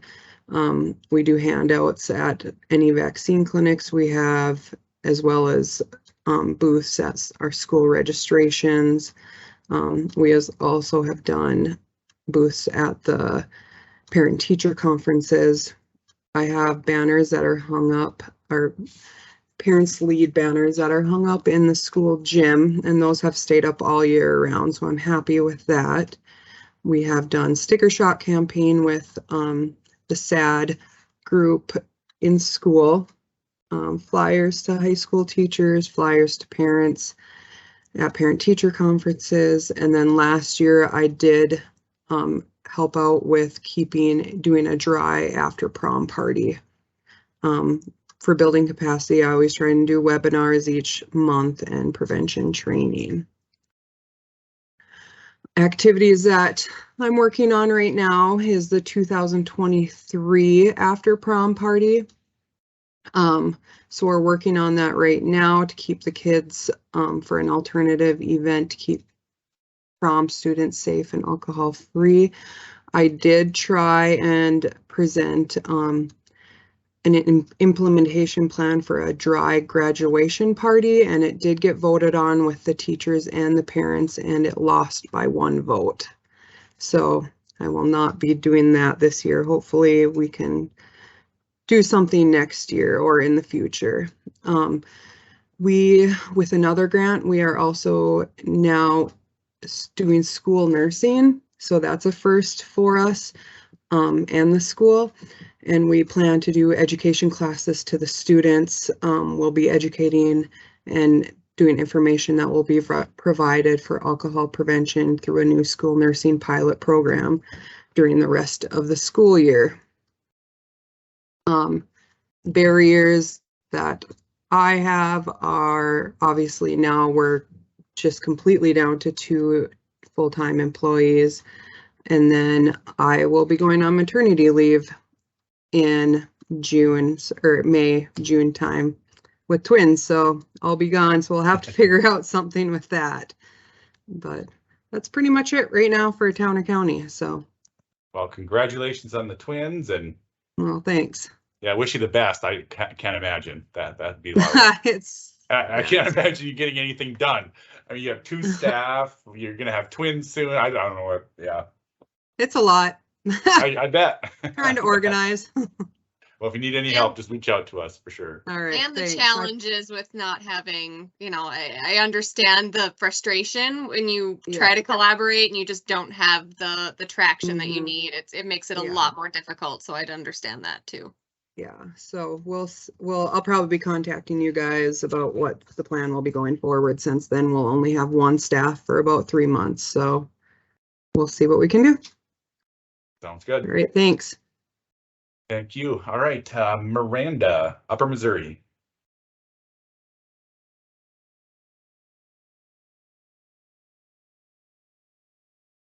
Miranda, can you hear us? Thought she was still on, but okay. I'm here. Oh, okay. Sorry. Good. That's all right. I am not computer friendly. Let's see here. Oh, there you see you guys, huh? Yep, we got you. That's fun. All right. So, I am from McKinsey County. I don't see your screen yet, though, Miranda. You don't? You're sharing. No, I see Why you. is that happening? I shared it, I think. Yeah, maybe stop sharing and then try the different window. See if that works. Oh, here. Window, you said? Yeah, maybe window or screen. There. How about that? Nothing yet. Oh, now it's working. Something's working. Oh, there we very go. good. Sorry, not. Gotcha. I do psychology and prevention, not computers. I am from the McKinsey County Community Coalition. We are in Watford City, McKinsey County. We're also associated with Upper Missouri District Health Unit. We're just kind of a little different out here with how we do our grants. Our priority substance is underage drinking. We have high social access, and we are focusing on the middle school youth who are stealing alcohol from their homes, friends' homes, and then the older they get with that social accessibility piece, they're getting it from older friends, from what our data shows. So when we're providing information, we're using, of course, the Not in My House campaign and Parents Lead. We utilized our SAD group during Red Ribbon Week to really push the Not in My House campaign, and they did a school-wide parent pledge where every student was given parent pledges to bring home, so that was pretty cool. We had a pretty good turnout on that, and then they did sticker shock right before Christmas. So that's kind of how we're getting some of that information out there. For building skills, we're restructuring our coalition currently. We're updating all of our bylaws and all of our processes and making sure that we're up to date and getting some of our new leadership trained. We have a new chair was first time since 2002. We've had a different chair, so that's pretty exciting. We have our Rough Rider Center. One of the leads there has taken on the chair of our coalition. So kind of switching away from NDSU and focusing more at our Rough Rider Center. So we're, again, just educating on the past things that we've done. We're working with Williston to boost our capacity. And then we're educating on how we built all of this stuff and then all the SAP stuff and just really kind of bulking up our capacity. Another thing I've done is a weekly series in the newspaper on behavioral health. I found a writer who's interested in all things prevention and having conversations with me about underage drinking, adult binge drinking, bullying. I mean, basically any behavioral health topic, how to keep your resolution if it's related to alcohol. And the beautiful thing about it is I'm finding ways to intertwine like our prevention stuff into these articles. So our education on how our coalition structures and how like the SPIF works, I kind of put that into how people can keep their New Year's resolutions. And so I'm trying to be clever so that when we do talk about these things to other people, they can be like, oh, hey, I know this. It applied in my life this way. And so just trying to break down some of that capacity that way. To enhance our access to our coalition and get more people involved, the Rough Rider Center sends out 14,000 of these a year. They're booklets on all of their activities. And so we have this page in there. So we use all of our grants that we currently have with the state and giving people actionable items for those while educating on our coalition and our mission and our vision, as well as throwing in some stuff for Parents Lead, just really promoting all of those things. Our physical design, we are not in my house, it's literally everywhere, all over our region, billboards, schools, you name it, we stick a poster up or something. Our providing support, we have a lot here, so I'll just highlight two things. Again, the SAD, we really honed in on educating them on best practice and how to do data-driven prevention efforts. And so they did where they would do risk and behavior or risk and protective factors with police officers in the morning. That changed my mind thing. Our SROs, vaping is not bad or alcohol is not bad, changed my mind. And so it started some conversation with youth about that kind of stuff. They, again, like I said, they did the sticker shock and all that good stuff. Another thing that we're doing for providing support is our alternative events. We do the Hidden in Plain Sights. Our Rough Rider Center, they're doing an event every month for the year of 2023.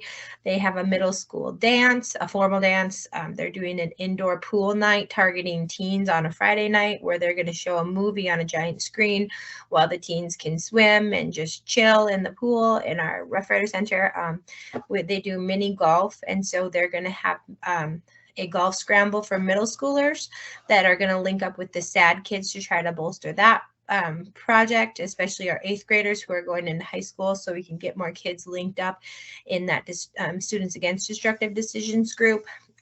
Bingo nights, and then they do quarterly Parents Lead events through their Kids Stop. So that's really cool. They get a huge turnout. Thousands of people come for their festivals, and then they have an entire room, a massive room dedicated to Parents Lead and bolstering all that stuff and getting parents involved in doing stuff with their kids. So that's pretty cool. And then lastly, our modifying changing policy. We are still continuing to advocate for social hosts, teen party policy. Our law enforcement has increased its capacity and interest in this. There is a specific house in town they're having trouble getting them to stop. They don't care about the infractions that they're getting or contributing to the delinquency of a minor. And so there's been conversations between the key players in getting this passed. It's just kind of everyone's a little hesitant. So again, just continuing for building capacity around this issue is where we're at on the policy piece for now. So. Awesome. Very good. And for those that don't know, like with social host is really a law that says it's illegal to create an environment where underage youth can consume alcohol.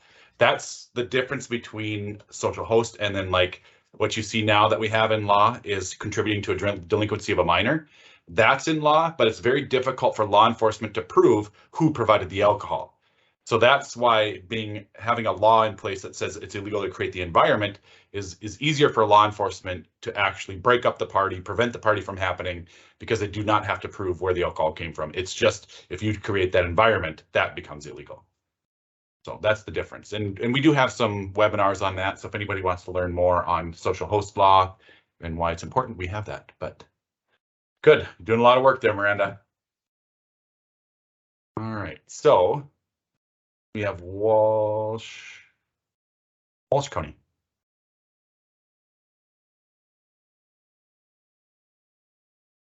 Hello, my name is Joelle and I'll be presenting for Walsh County. So let me see.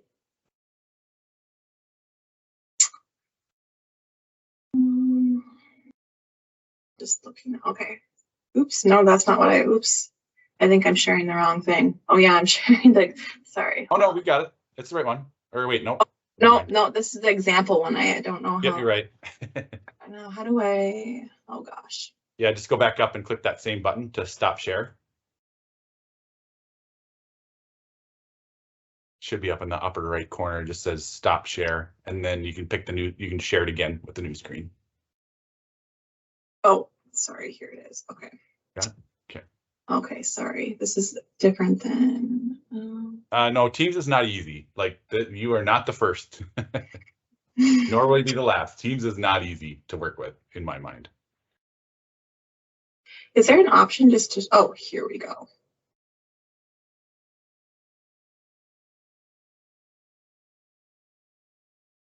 Oh no, never mind. Sorry. Well, we can always share it too, Joelle, if it doesn't work well on your computer. Let me just, I think I forgot where I saved it for, so hold on one second. I think it's under our, hold 1 second. I'll get it up here.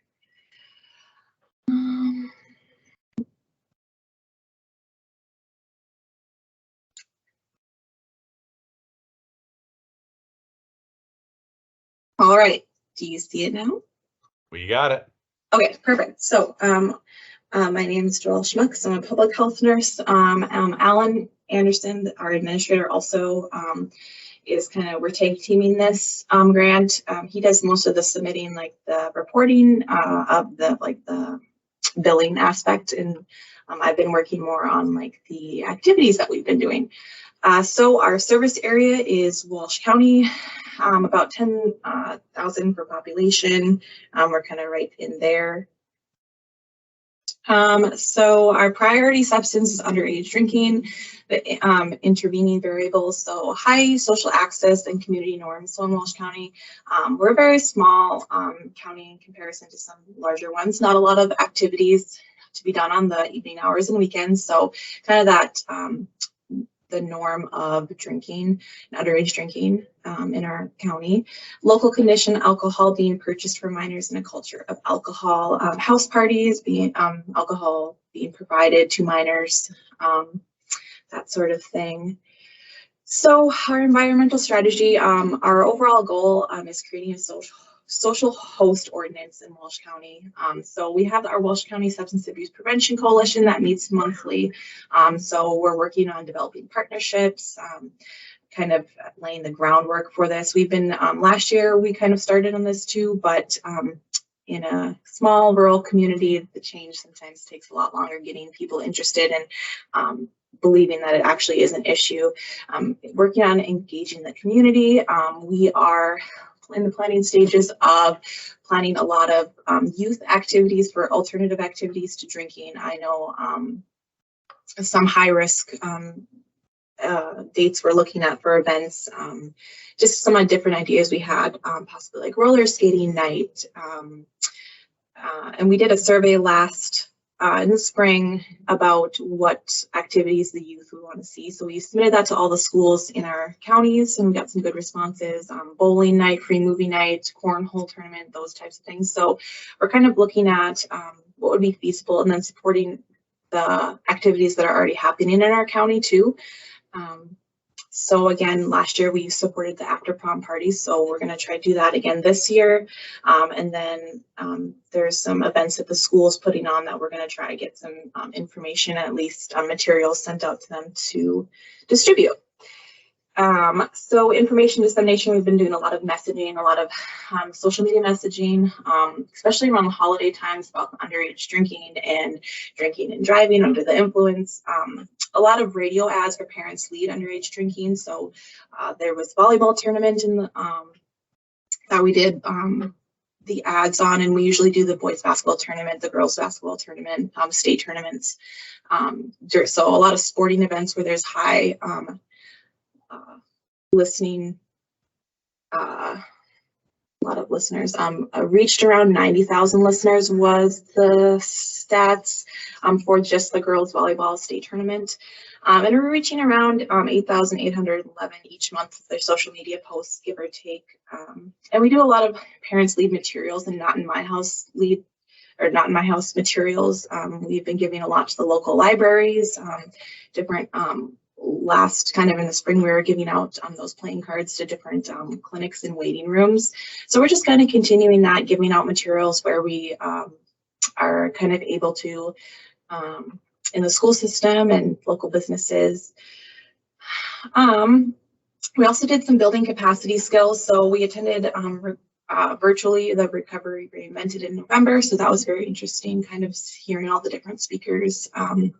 And then a National Overdose Prevention Leadership Summit in December. So this talked a little bit more about like opioids, but it also had a lot of leaders in just prevention overall. And there was a lot of sessions that I attended focused specifically on youth and how to engage youth in prevention activities, which is kind of our target areas of underage drinking, engaging youth in our community. So that was very interesting, kind of both sides of the opioids, but also the youth prevention that we kind of learned about. And that's kind of all we've been doing so far. We're kind of in the midst of continuing to lay the groundwork, planning for all the alternative activities and supporting the ones that are already in place, and things like that. We also we're kind of talking about approaching bars for rewards for people who confiscate fake IDs, kind of offering like a gift certificate or something, kind of incentivizing that process to maybe have people, servers and bartenders check IDs a little bit more closely. So that's kind of an idea we had. But that's kind of all we've been doing. We're just kind of plugging along, continuing what we're doing, continuing to gear up for the bigger projects for the spring. But yeah, that is kind of our gist here at Walsh County. And if Alan wants to add anything, I don't think, if he does, he can jump on, but otherwise that is all I got for you. Good, thank you. You did great, Joelle. Yeah, you got a good boss. You'd be good. I do. No, nice work. Okay, so then next is Wells County. Thought I saw Jordan. Oh, there you are. Yeah, I'm just trying to get my stuff to work here. Let's see. Here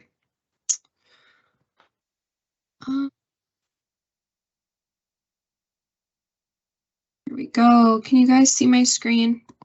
Yep. Okay. Wells County, we serve two main towns, Harvey and Fessenden, pretty rural county. We have two high schools that we mainly work with. Our priority substance is underage binge drinking with high social access to alcohol. Kids report getting alcohol from friends or adults that are over the age of 21 and drinking it at home or a friend's house. Our environmental strategy is social host ordinance. This one has been tough, like others have echoed. Our relationship with our sheriff's department is somewhat strained. We just don't get good partnership there. And then with our local city police in Harvey, there's been a mass amount of turnover. So it's kind of like letting them get their feet wet before we kind of bombard them with a bunch of asks. And then I'm president of our local city council, so it's hard for me to approach the council with a lot of work-related ordinance changes, just not to cloud that bias or anything. So we're a work in progress with that. Meetings, we have our local coalition, Community Cares. We meet monthly with just a variety of different stakeholders in the community talking about prevention and what's going on with our youth. A ministerial association, we present there every quarter with our commissioners, and county department head meetings. Those occur monthly and we let them know what we're up to. We have 2 youth coalitions. I'll talk about them a little bit later. And then we had a good meeting with the new police chief in Harvey, letting them know what we offer, what we would like to see, how to engage you know, liquor stores or restaurant and bar owners. We've never had anyone interested in RBST. So talking with the chief, if he does any compliance checks or even has a good interaction when he's called to an establishment, that maybe we could do some positive promos in the paper or something like that, just to kind of increase our relationships. We have a recovery support service that we partner with under other grants, but he is well versed in youth needs as well. And then through another grant too, we have a counselor and substance abuse evaluator come to our county, and she's a good sounding board as well. Project Northland, we do this every year. This fall I did half of 8th grade class in one school, and I'll finish the other half starting up at the end of this month. Only one school has ever allowed us in, and we teach the 7th and 8th grades. The other school has never really taken us up on it. A couple parents feel like it would be really beneficial. Obviously, we feel it's beneficial as well. So I think our next step is maybe like presenting to the school board and seeing if, you know, they would advocate for it to their superintendent and principal. Other things we do, Tinkle Times, our youth coalition updates that and puts that in like a protective sleeve in the restrooms at the high schools for kids to look at. We have different facts on there, like the suicide hotline number, stats about kids that aren't drinking in our county, so they kind of don't feel like they're the only ones that aren't partaking in risky behavior. Facebook posts, coalition t-shirts, parents lead material, we give that to the counselors. We put a lot of activity books with crayons at the coffee shops or hair salons, just places where we think people would use them rather than just sending them home with the kids all the time at school. And then we also started bringing them to the daycares, just as a new way to put those in like their to-go home cubbies or use them at the daycare. We started a quarterly newsletter where we give updates on what we're doing with each grant. When I mail out, I found that mailing out letters ahead of teaching Project Northland and letting parents know to be checking for homework. We partner with the teachers to give bonus points if they return their homework that they were supposed to bring home and have those discussions with their parents around expectations with drinking. They get extra credit. So I would say a majority of the kids, I've surveyed them, and 80% say their parents don't look at it, they just sign it.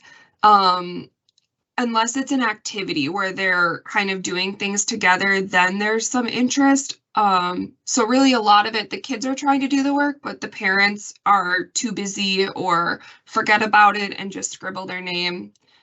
Stickers on popcorn bags, we do that as well. So kind of just routine things that we're working on. And I'll try and stop sharing. That's awesome. Did I hear right that you're on the city council? Yeah. Good for Yep. you. Good for Oh, you. Was that a campaign? Did you have to No, run a I campaign? got appointed and then stupidly ran again after that. But no, it's good. It's a good way to get my foot in the door, but it's just hard when there's this kind of stuff and I can't be the person presenting and making the ask, but make Caitlin do that. That's right. And then just support her. I was not afraid to just bring it up. I don't know what your guys' policies and rules are, but I just brought it up. I was like, no, we're going to do this. But that's sometimes the only way to get change is to run for your local boards, guys. So thank you for your service, Jordan. It's not easy, I can tell you that. All right. So do we have anybody that joined us late, like City County, Grand Forks, Lake Region, or Steele? Anybody on that might have joined later? Okay. Well, you guys did great. I love hearing from you guys. I love hearing about your implementation, things like that. I do want to share a website really quick. We're transitioning everything over to the HHS website. So if you haven't gone to our new HHS website, it is live. It looks like this, and there's just a couple things I want to show you guys. They have underneath administration, data and reports. We have the new data booklet out.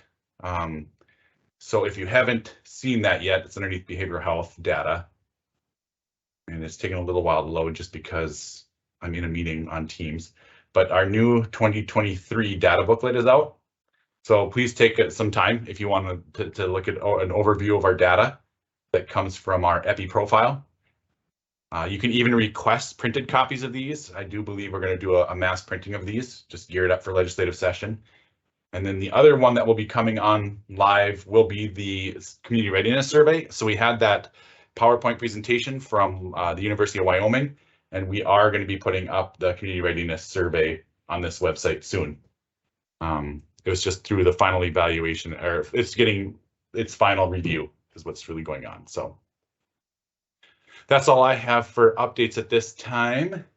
Anybody else Chris have? asked in the chat, can anyone throw out ideas on what they use for door prize ideas? We're trying to find new ones. Thanks in advance. So if we do have some time for discussion, I know it's a 2-hour meeting and we were able to get through most of the presentations, but we do have a little bit of time for discussion. So door if anybody prizes. has ideas for that.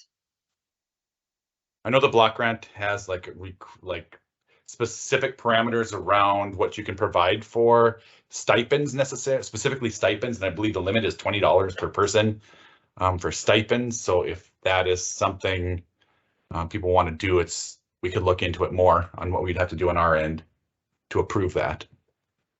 But door prizes, I know through some of your guys' reports and stuff like that, you're going to local businesses and things. Gift cards seem to work really well, like gift cards to grocery stores or gas stations. I see a lot of you guys doing that. Or some other ones that I saw. Movie theater gift cards. I think I saw somebody purchasing movie theater gift cards. I thought that was a good idea. Vanessa said in the chat, we're having logos etched on Yeti water bottles, so they're more valued and folks want to keep a Yeti water bottle more than the cheaper water bottles. That's a good idea. Or I think what's the new trend now? Stanley is the new. Oh, I love trend. my Stanley They mugs. trend Yep. differently. Jordan Beckley says coffee gift cards the kids go crazy for. Yep. And then Vanessa says ski hill tubing lift tickets. Yeah, I bet that's a good one for that area. These are all great ideas.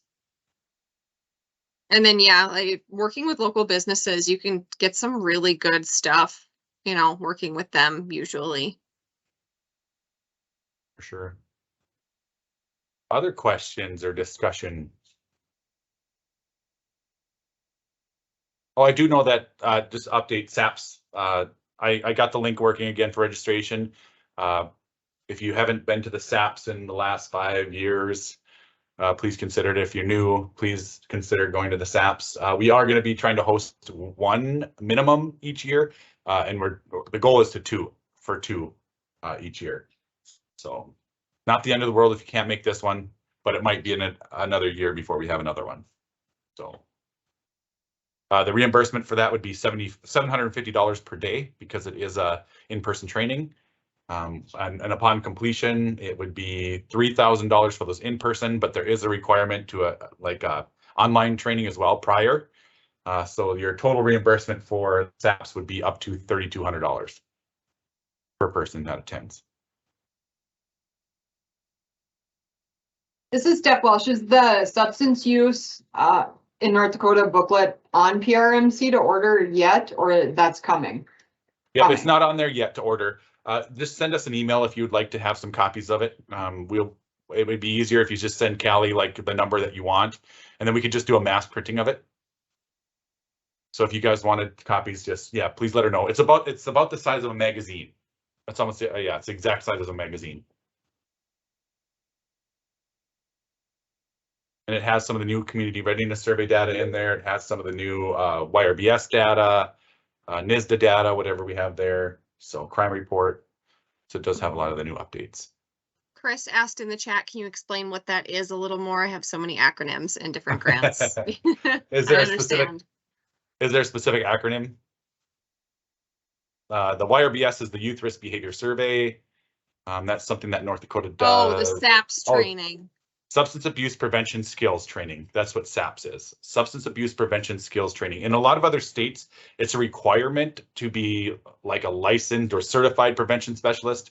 And this 4-day in-person training is a requirement of that licensing or that certificate for prevention. So that's really what it is. And we follow the same parameters. We just don't have a certification program yet for prevention specialists. It is something that we have on our strategic plan and that we are working at a state level. So we're hoping eventually we can get you guys all certified as prevention specialists, to kind of professionalize the field a little bit more. So just be aware of that. We are working on that. It is in our strategic plan, but it is a long process. I hope that the reporting is working for you guys. I know that we had some hiccups there with some of the tabs not working and some of the formulas not working. We hope that we have it all fixed and things like that. If you cannot transfer over the stuff in the reports, we can do it. You can send it to us and just say, hey, can you transfer this over to my report? We can work on getting that. But I know Callie's been in communication, you guys, with the monthly report. We're hoping someday that we have an online reporting system like SOAR, where you report into a database and then it gets to us. We're hoping that we can do that someday. So just be aware. Amy's kind of ahead of the curve on that one. I'm pushing for it. I'm working for it. Something where not only, I can better consistently track everything, but you guys could potentially log in and view where you're at and have it be a much more efficient system. So crossing fingers and hopefully we'll come up with something. That's right. It's just that it's so difficult because we have what you're working on, best practice and things like that. And how you're reporting is more accurate than what SAMHSA wants. SAMHSA wants us to translate what you're doing into their formatting for reporting. And that's the most difficult part with block grant. SAMHSA has a very archaic way of reporting and it's not comprehensive at all when it comes to the AOD prevention grant. So that's where our hiccup is.